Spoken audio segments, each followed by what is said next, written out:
My name is Christina Parker, and I knew my sister's wedding was over for me before she even reached the altar. They put me in the last row against a stone pillar that blocked the aisle. I heard the music, heard people gasp when Lauren appeared, but all I saw were shoulders and a flash of white slipping in and out of view. It did not feel like a mistake. It felt like a message. My family filled the front rows. Phones were up to catch every angle. No one turned to see if I had made it. On paper, I was the bride's sister. In that room, I was an extra chair. My phone buzzed in my purse. A text from Lauren lit the screen. "Please don't make things weird today. This has to look perfect."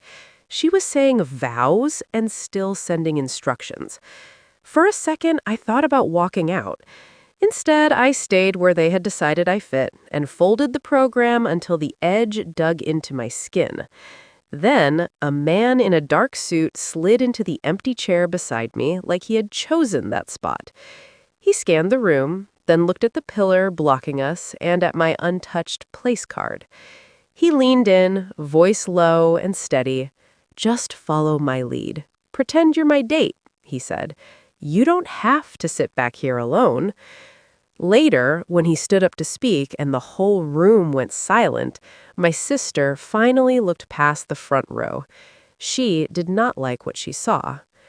If you have ever felt pushed to the edge of your own family, stay with me and subscribe, because one choice with a stranger turned that perfect night into my breaking point. Would you have taken his offer? A few months before the wedding, the first warning did not come from a fight. It came in an envelope. I came home from work, dropped my bag on the kitchen chair, and saw it sitting alone on the table. Thick cream paper, my name in careful script that looked like it belonged to another life. The return address was my mother's house. Not her name, just the street I grew up on. Inside was the kind of card you buy when you want people to notice the weight. Raised letters, metallic edge, names pressed on the surface. Lauren Parker and Eric Walsh, inviting me to watch them promise forever at a resort I had only seen online. A smaller card slid free and caught against my thumb. Bridesmaids and maid of honor listed in neat lines. I read it slowly, letting each name register. College roommate, colleague, cousin on our mother's side. Maid of honor, a woman Lauren had met at a networking event. My name was not there. The sting was not in the surprise, it was in the confirmation. We had been drifting for years, I knew that, but seeing my absence printed into her big day made the distance feel official in a way nothing else had. My phone buzzed. A photo came through from my mother.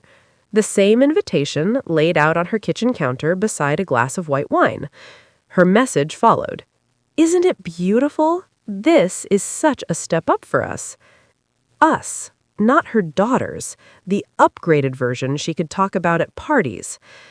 I called because ignoring it would have turned into another weapon. She answered quickly, voice bright, like she was already speaking to an audience.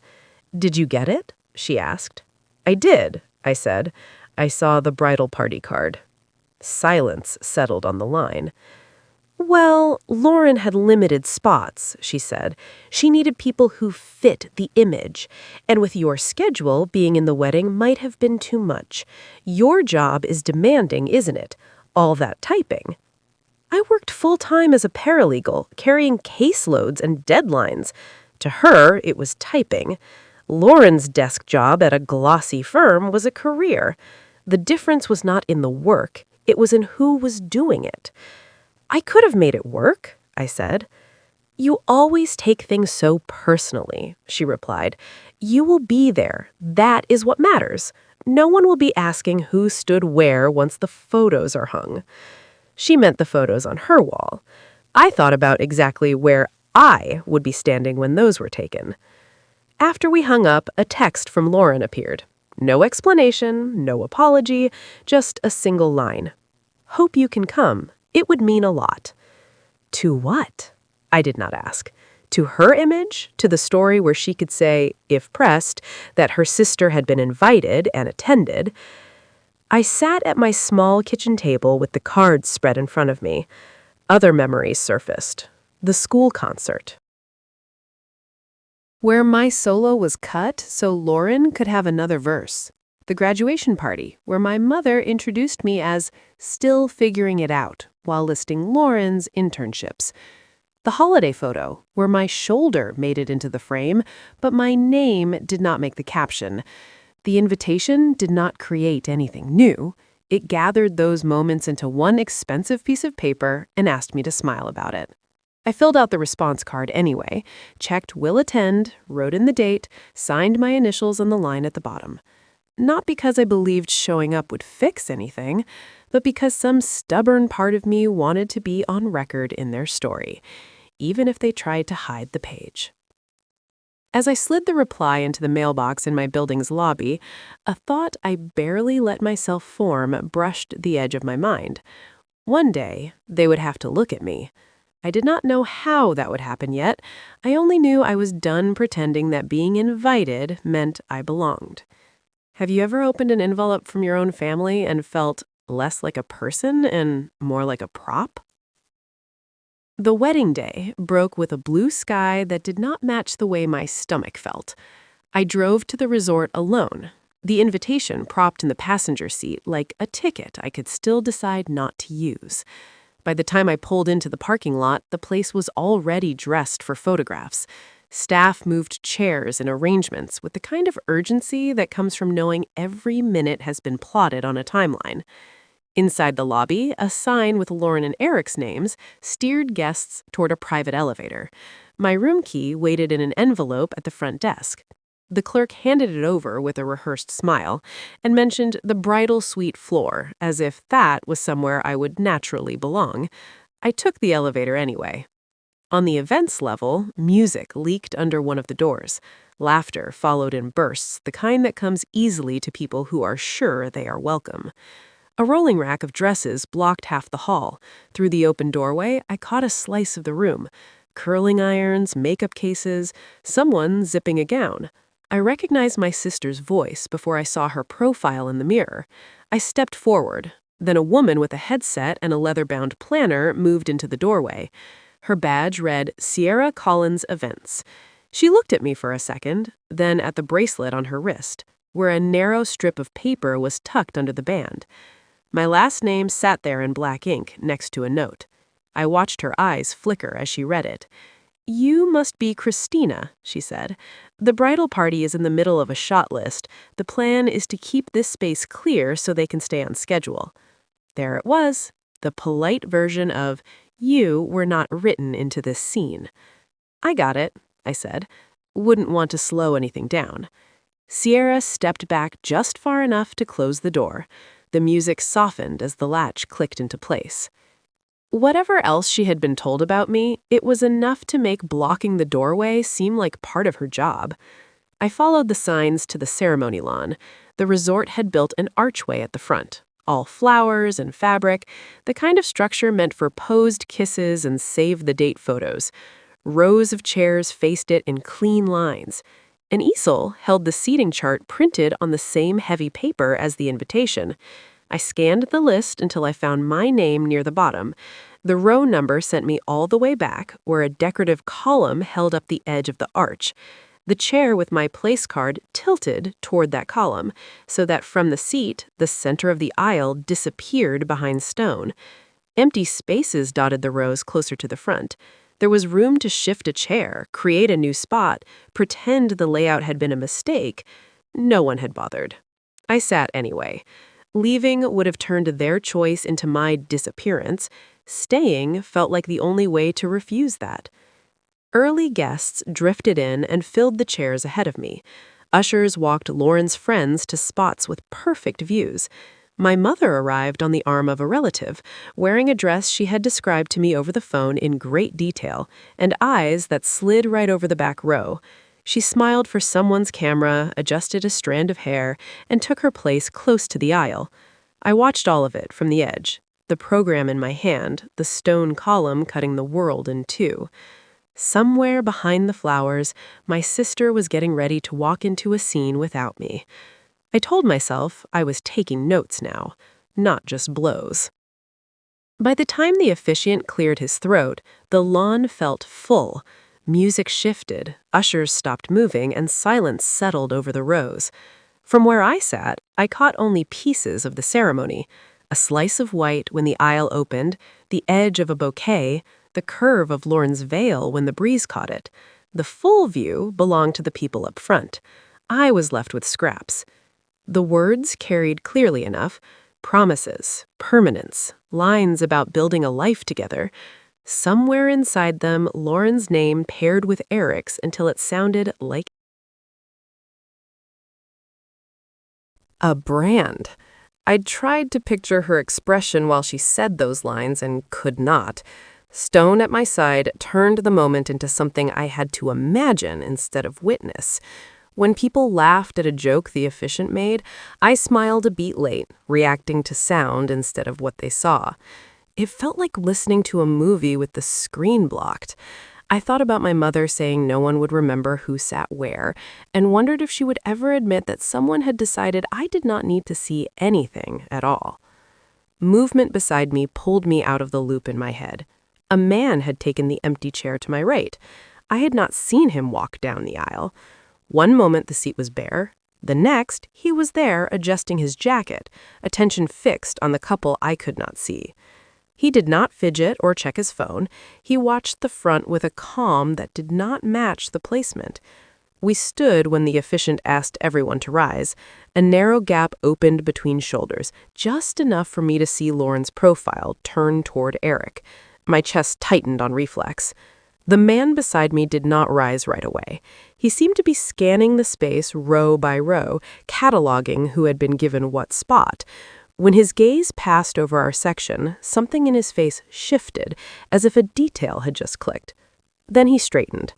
Up close, I could see he was older than me, lines at the corners of his eyes deeper when he narrowed them. His suit looked tailored, the watch at his wrist catching light when he raised his hand. The officiant pronounced them married, and applause rose. Guests leaned into the aisle, phones raised.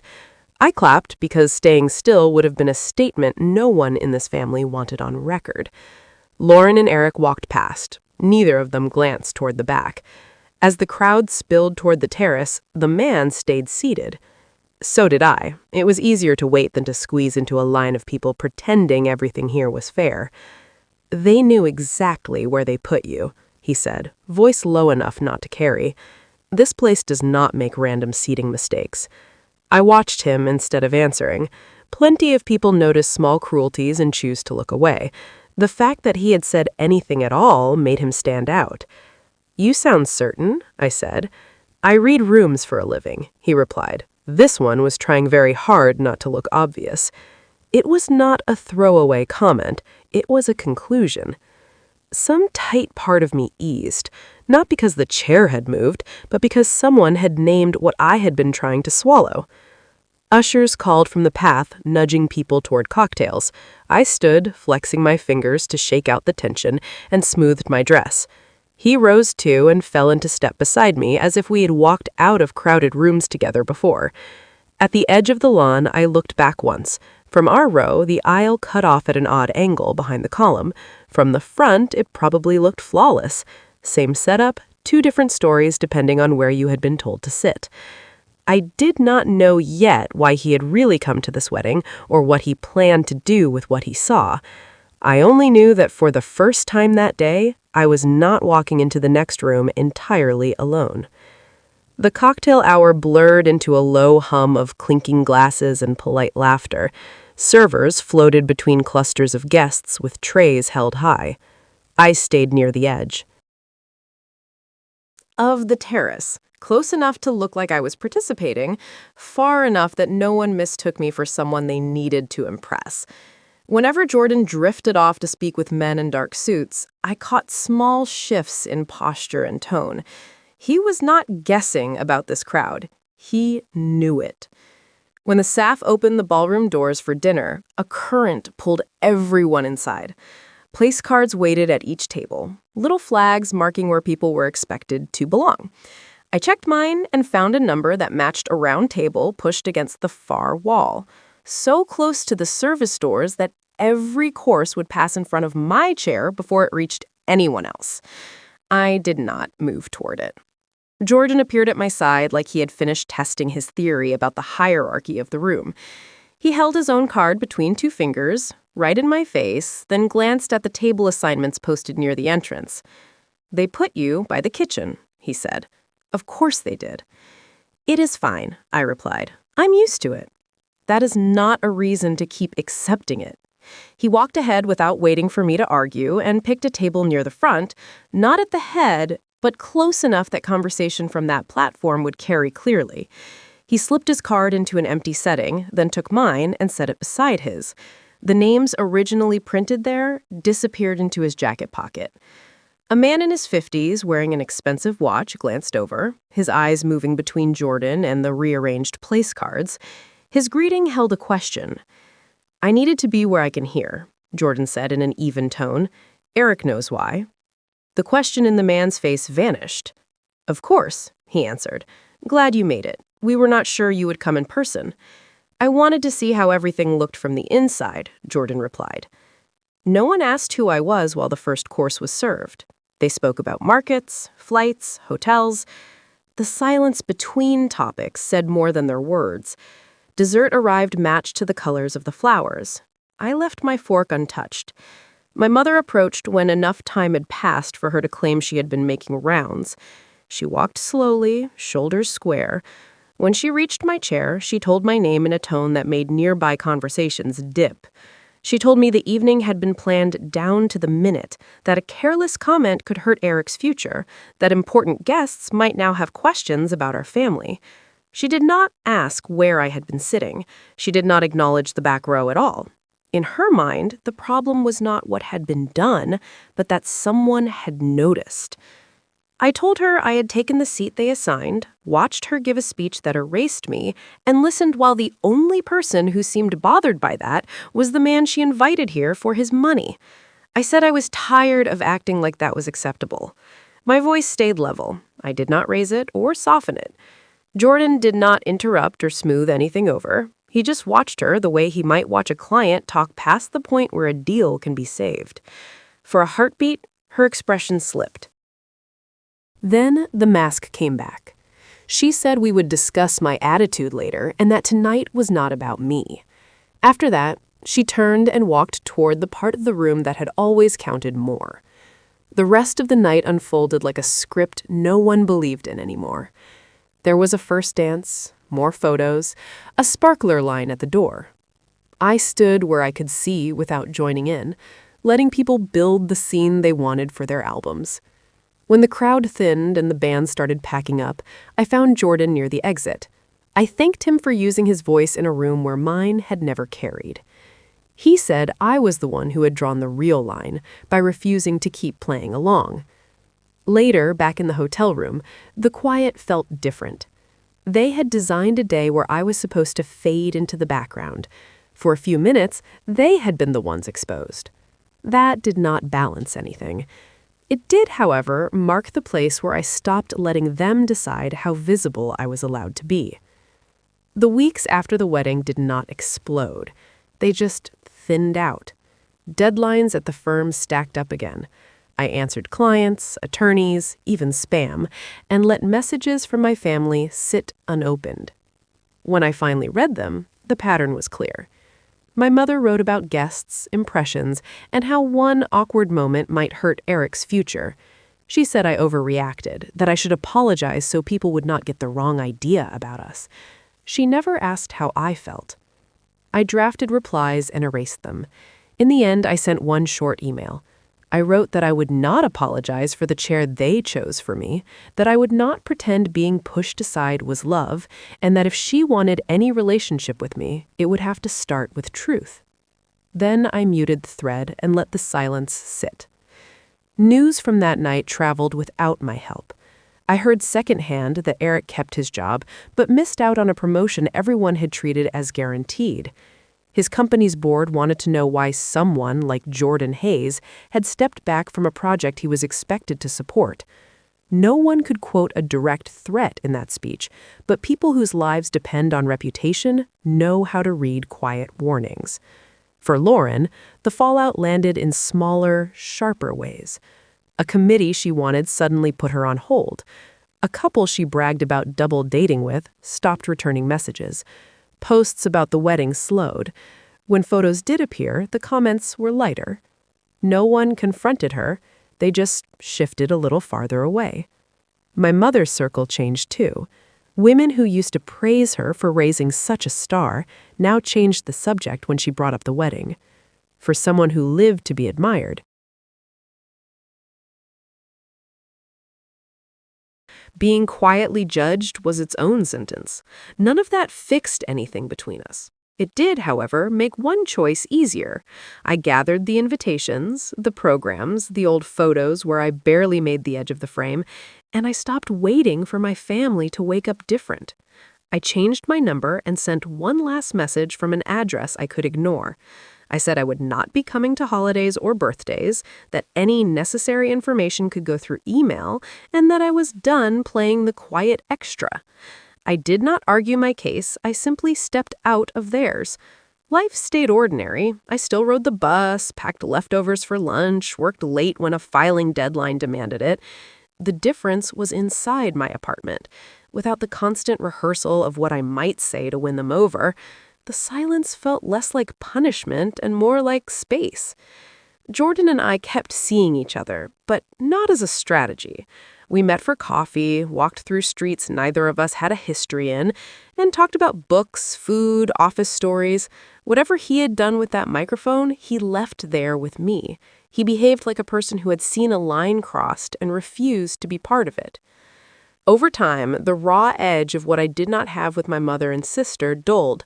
I grieved the family I had wanted and accepted the one I actually got.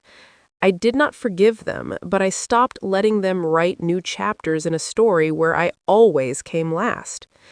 The last update I heard about Lauren came through a cousin.